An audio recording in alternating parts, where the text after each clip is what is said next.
Hello students.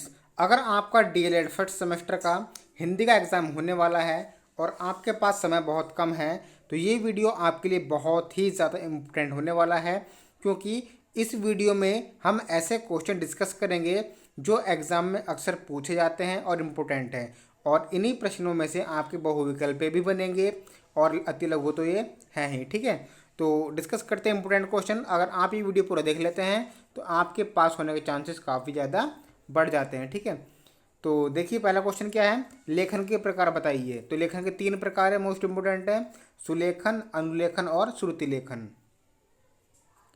दूसरा question है, लेखन शिक्षण से आपका क्या अभिप्राय है। तो भाषा की ध्वनियों को जब प्रतीकों तथा संकेतों के माध्यम से लिपिबद्ध किया जाता है तो उसे लेखन कहते हैं। लेखन शिक्षण की विधियां बताइए। लेखन शिक्षण की क्या विधि होती हैं? 3 विधि होती है, जैकटॉर विधि, मॉन्टेसरी विधि और पेस्टोलॉजी विधि। उसके बाद नेक्स्ट क्वेश्चन है, वाक्य किसे कहते हैं। वाक्य किसे कहते हैं? मनुष्य के विचारों की पूर्णता लिखित अथवा मौलिक रूप में व्यक्त करने वाले समूह को वाक्य कहते हैं। मनुष्य के विचारों की पूर्णता लिखित अथवा मौखिक रूप में व्यक्त करने वाले समूह को वाक्य कहते हैं। भाषा की 4 दक्षताएं के नाम इंपोर्टेंट क्वेश्चन है, पढ़ना, लिखना, बोलना, सुनना। अक्षर समूह का दूसरा नाम क्या होता है? वर्णमाला, क्योंकि ऐसे समूह जिसमें अक्षर होते हैं उसको हम वर्णमाला ही बोलते हैं। उसके बाद नेक्स्ट क्वेश्चन, श है किस प्रकार के व्यंजन हैं।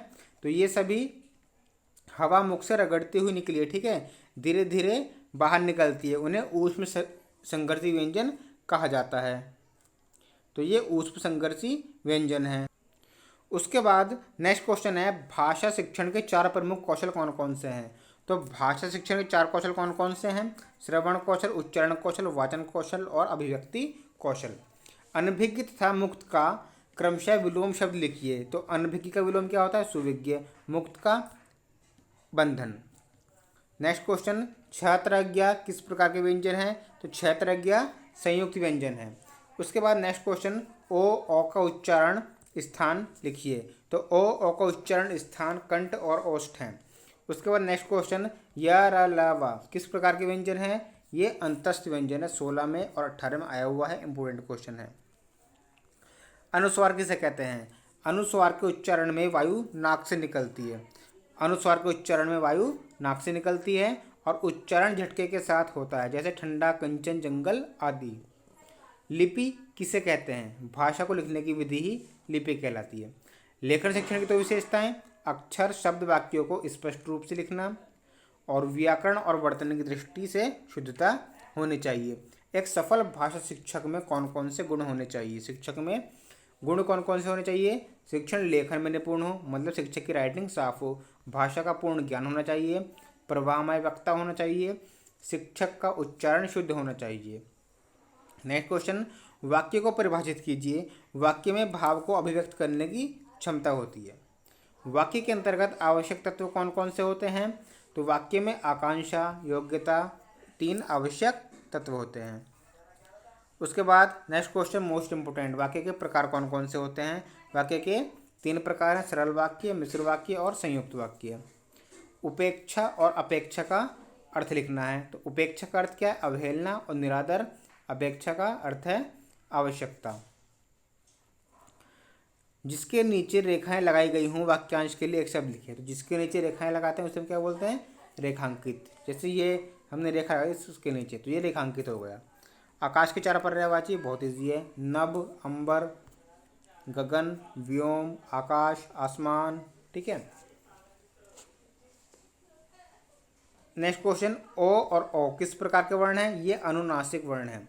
संधि एवं संयोग शब्द का विलोम लिखिए। संधि का विग्रह और संयोग का वियोग। उसके बाद नेक्स्ट क्वेश्चन, ध्वनि क्या है। भाषा की सबसे छोटी और सर्वाधिक महत्वपूर्ण इकाई ध्वनि है। उसके बाद नेक्स्ट क्वेश्चन,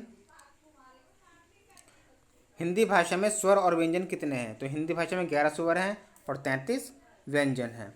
उसके बाद नेक्स्ट क्वेश्चन, स्वर किसे कहते हैं। तो जिन वर्णों का उच्चारण बिना अवरोध के मुंह से निकलता है स्वर कहलाते हैं, जैसे अ, आ, ई, आ से लेकर के ओ तक, ये कुल 11 होते हैं। दीर्घ स्वर, इन शब्दों का उच्चारण करने में ह्रस्व स्वरों की अपेक्षा बहुत अधिक समय है उन्हें दीर्घ स्वर कहते हैं। ठीक है ये। उसके बाद नेक्स्ट क्वेश्चन इंपोर्टेंट की ओर हम बढ़ते हैं। भाषा के रूप। भाषा के कितने रूप हैं? तो भाषा के 2 रूप हैं, लिखित रूप और मौखिक रूप। उसके बाद अग्नि, अमृत तथा गणेश के 2 समानार्थक शब्द लिखने हैं आपको। अग्नि के अनलपावक, अमृत के पीयूषसुधा, गणेश के लंबोदर गणपति। अंश व अंश में अंतर लिखिए। तो अंश का मतलब कंधा होता है और अंश का भाग या कोई टुकड़ा हिस्सा होता है। उसका नेक्स्ट क्वेश्चन है इंपोर्टेंट, श्रुतलेख। ये बहुत बार एग्जाम में पूछा जाता है। श्रुतलेख क्या है? तो श्रुतलेख को अंग्रेजी में डिक्टेशन बोलते हैं। जिसे आप इमला बोलते हो ना, उसको ही श्रुतलेख बोला जाता है। अध्यापक बच्चों को कक्षा में ये सुलेख या श्रुतलेख की शिक्षा देना शुरू कर दे तो अच्छा होगा। श्रुतलेख सुनकर लिखा जाता है, शिक्षक बोलता है और छात्र उसे लिखते हैं। श्रुतलेख का उद्देश्य शब्द तथा वाक्यों को दुरुस्त करना तथा लिखने में तीव्रता का विकास करना होता है। 6, क्षत्रिय वर्ण किसके योग से बना है?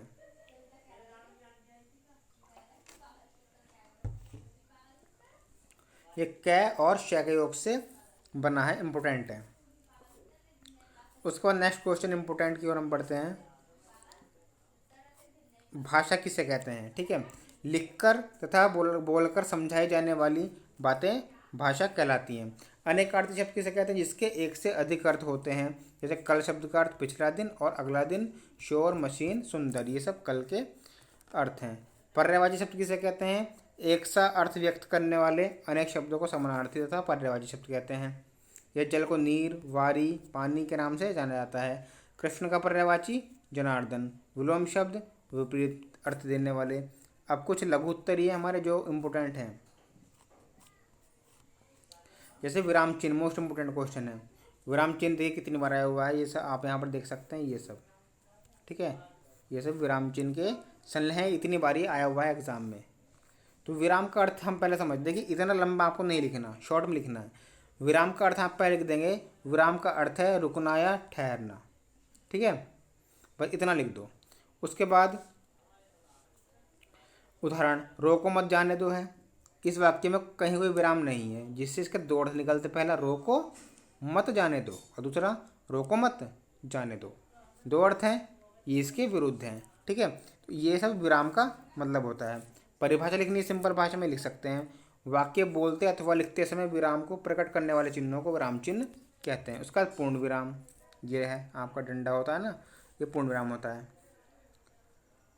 लेखन कला को कुशल बनाने में सुलेख के महत्व पर प्रकाश डालिए। मोस्ट इम्पोर्टेंट, सुलेख का उद्देश्य सुंदर लेखन में लिखना होता है। लेखन कला को कुशल बनाने में सुलेख का बहुत महत्व है, क्योंकि सुंदर अक्षरों में लिखे हुए वाक्य पढ़ने में, समझने में, देखने में अच्छे लगते हैं। गांधी जी ने कहा है, भद्दा लेख अधूरी पढ़ाई की निशानी है।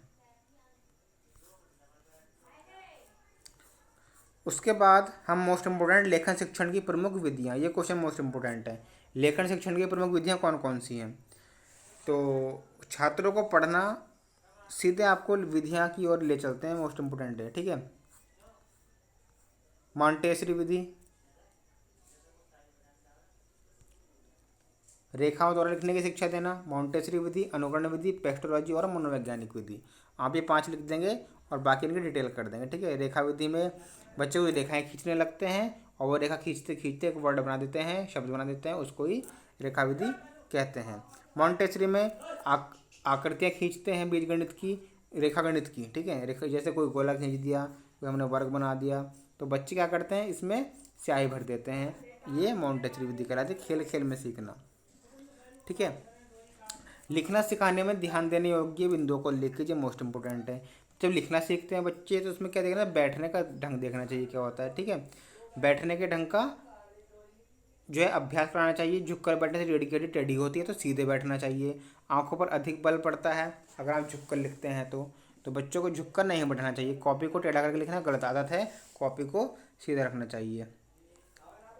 दूरी, सीधे बैठकर पटिया, स्लेट अथवा कॉपी को आंखों से लगभग 35 सेंटीमीटर की दूरी पर रखें। कलम पकड़ने के तरीके, कलम को उचित ढंग से पकड़ना चाहिए। कलम तर्जनी, मध्यमा और अंगूठे के बीच हो और 1 इंच ऊपर हो। बस इतना इतना लिखना, ज़्यादा नहीं लिखना। ठीक है, शिरोरेखा, वर्णों के ऊपर लगाई जाने वाली रेखा को शिरोरेखा कहते हैं। जैसे डंडा लिख दिया, लिपि आपने लिखा लिपि, तो ये शिरोरेखा है, ऊपर डंडा खींच दिया। अक्षर की सुडौलता, अक्षर कैसे बनाना चाहिए। ठीक है, ये सब इंपॉर्टेंट है, ये लिखना है आपको। उसके बाद अनुलेख और श्रुतलेख में अंतर, मोस्ट इंपोर्टेंट क्वेश्चन है। अनुलेख और श्रुतलेख में क्या अंतर है? अनुलेख का तात्पर्य उस लेख से है जिसे छात्र किसी नमूने को देखकर लिखता है, जबकि सुनकर लिखे हुए लेख को श्रुतलेख कहते हैं। अध्यापक या कोई छात्र बोलता है, अन्य छात्र उसे लिखते हैं। शिरोरेखा क्या होता है? शिरोरेखा वर्णों के ऊपर लगाई जाने वाली रेखा को हम शिरोरेखा बोलते हैं। उसके बाद व्यंजन कितने प्रकार के होते हैं? ये मोस्ट इंपोर्टेंट क्वेश्चन है। व्यंजन वैसे 33 व्यंजन है, ठीक है। स्पर्श व्यंजन, अंतःव्यंजन, अंतस्थ, ऊष्म व्यंजन, संयुक्त व्यंजन, ठीक है। आप इनको पढ़ लीजिए। स्पर्श व्यंजन में क्या होता है? कवर्ग, चवर्ग, टवर्ग, तवर्ग, पवर्ग। अंतस्थ व्यंजन जैसे या, र, ल, व, जिनका उच्चारण मुख के किसी भाग को स्पर्श नहीं करता और हवा बिना रगड़ खाए मुंह से बाहर निकलती है, र, ल, व। ऊष्म व्यंजन, मुख से रगड़ती हुई हवा धीरे धीरे बाहर निकलती है। संयुक्त व्यंजन दो अक्षरों से मिलकर बना होता है। पर्यायवाची शब्द आप जानते हैं किसे कहते हैं? जिनके ऐसे भिन्न शब्द जिनके अर्थ एक जैसे होते हैं पर्यायवाची शब्द कहलाते हैं। जैसे असुर के दानव, धनुज, दैत्य, निशाचर, पीयूष, सुधा, सोम, अमृत के, ये उदाहरण आपको लिख देने हैं। पठन का क्या अर्थ है? तो पठन का अर्थ होता है भाषा के दो रूप हैं, मौखिक और दूसरा लिखित। वाचन एक साधन है जिसके माध्यम से बालक संपूर्ण मानवता के द्वारा संचित ज्ञान राशि से परिचित हो सकता है। वाचन, ठीक है। पठन मतलब देखकर बोलना ही वाचन कहलाता है। वाचन के प्रकार दो होते हैं, सस्वर वाचन और मौन वाचन। सस्वर के भी दो भेद हैं, आदर्श वाचन और अनुकरण वाचन। स्वर सहित वाचन को सस्वर वाचन कहते हैं। मौन वाचन लिखित सामग्री को मन ही मन चुपचाप पढ़ना, ठीक है, बिना बोले पढ़ना मौन वाचन कहलाता है। तो ये आपके कुछ इंपॉर्टेंट क्वेश्चंस थे। अगर आपने वीडियो ध्यान से देखा है तो आपके अच्छे मार्क्स एग्जाम में आ जाएंगे और आप आराम से पास हो जाएंगे। मिलते हैं नेक्स्ट वीडियो में। Thank you.